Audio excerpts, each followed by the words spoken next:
देखो ध्यान रखो, राम जी बन के बाली का वध किया तो बाली जर शिकारी बन के कृष्ण का यानी अवतार का अंत का कारण बना।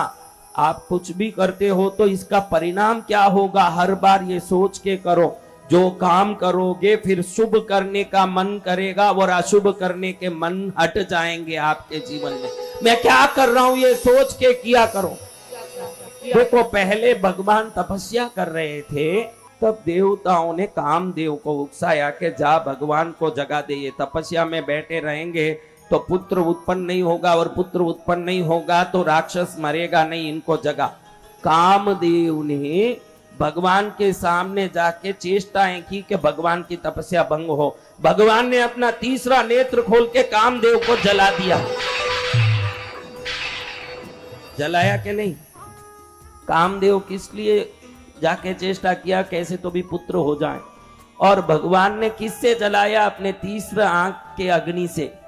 जो कर्म भगवान ने किया भगवान को भी छूटता नहीं। देखो यही भगवान जो जिस अग्नि से कामदेव को जलाए, वही कामदेव की ताकत अब भगवान आंख खोल के आंख से अग्नि निकाल रहे हैं। ये अग्नि काम विकार रहित होने पर भी पुत्र बन के सरोवर में 6 पुत्रों के रूप में उत्पन्न हुआ। मान सरोवर में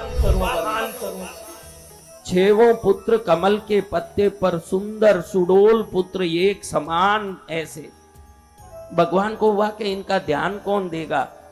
देखो सूर्य पद्म को मारने के लिए मैंने पुत्र उत्पन्न कर लिया बिना स्त्री के संयोग के। ये जो पुत्र उत्पन्न हुए किसी स्त्री के संयोग से नहीं, भगवान के आंख के अग्नि से वो पुत्र उत्पन्न हुए।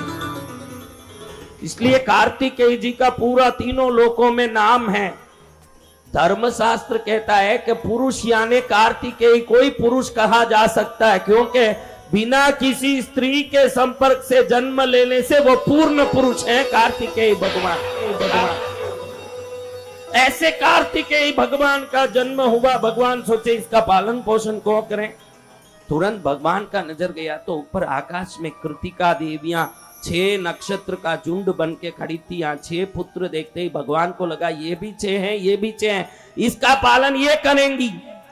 तुरंत कार्तिकेय देवियों को बुलाया भगवान ने। कृतिका नक्षत्र की देवियों नीचे आओ, इस बालक को संभालो। 6 नक्षत्र स्त्रियां बन के नीचे आ गई और बालक को हाथ में उठाई, बालक का लालन पोषण करने लगी।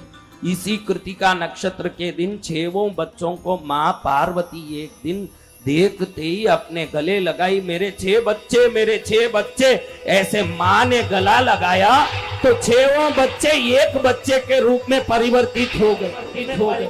जब भगवान की आंख से अग्नि निकली ना, ये अग्नि कैसे उस गंगा नदी तक जाए जहां बच्चा उत्पन्न हो, इसको वायु ने किया। वायु ले जाके गंगा में इस ज्वाला को छोड़ा, वो ज्वाला 6 पुत्र बने।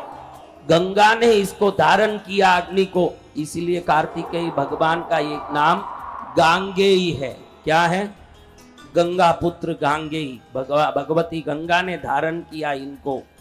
ऐसे पराक्रमी कार्तिकेय भगवान जब बड़े हो रहे हैं तो राक्षस को मालूम पड़ गया कि ये जन्म ले लिया शिव पुत्र बगैर कोई स्त्री के संसर्ग, निश्चित ये मुझे मारेगा। अपने छोटे भाई तारकासुर को भेजा कि तू जा इस बच्चे को खत्म कर दे, ये रहेगा तो मेरे लिए कांटा बनेगा। तारकासुर बहुत बड़ा पहाड़ बन के आके खड़ा हुआ कार्तिकेय भगवान के सामने, ताकि कार्तिकेय भगवान को चूर चूर कर दो।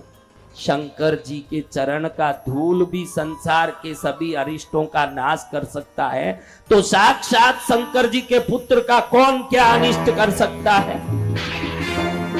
ऐसे कार्तिकेय भगवान ने एक तीर मारा, तारकासुर पर्वत बन के जो खड़ा था चूर चूर होके समाप्त हो गया। अब कार्तिकेय भगवान सोचे कि मुझे शक्ति चाहिए, उस शक्ति से मैं सूर्य पद्म का नाश कर सकूं, समाप्त कर सकूं सूर्य पद्म को। ऐसा सोच के कार्तिकेय भगवान मां के पास गए।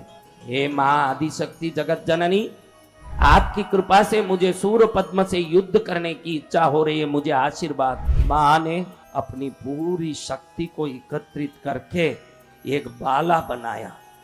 क्या बनाया? बाला।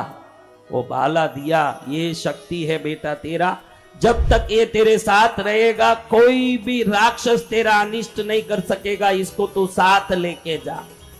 मां की शक्ति बाला साथ में लेके कार्तिकेय जी युद्ध में जा रहे हैं। भयंकर युद्ध हुआ। अंत में सूर्य पद्म को लगा कि निश्चित ही ये कार्तिकेय मुझे मार देंगे। एक तो ये बिना स्त्री के संपर्क से उत्पन्न हुए हैं, इसलिए मुझे मारने की पूरी क्षमता रखते हैं। दूसरा, इनकी ताकत के सामने मैं खड़ नहीं पा रहा हूं। तुरंत बड़ा वृक्ष बन गया। क्या बन गया? वृक्ष। एक वृक्ष बन के खड़ा हो गया। कार्तिकेय जी ने मां जगदम्बा को मन में सोच के ये बाला छोड़ा उस वृक्ष पर। वृक्ष का 2 टुकड़ा हुआ। सूर्य पद्म के 2 टुकड़े हो गए शरीर के और नीचे गिरा तड़पते हुए। अंत समय में उसको बुद्धि आई, प्रभु क्षमा कर दो, मैंने गलती की, बहुत अपराध किए, इंद्रादि देवताओं को बंदी बनाया, सबको परेशान किया, मुझे क्षमा करो, आपके चरण में मुझे आश्रय दो, आश्रय दो। बड़ी प्रार्थना करने लगा। प्रार्थना को सुन के भगवान कार्तिकेय ने कहा, चल, मेरे भाई गणेश का वाहन है मूषिक, मेरे प्रभु शंकर जी का वाहन है नंदी, मेरा कोई वाहन नहीं है।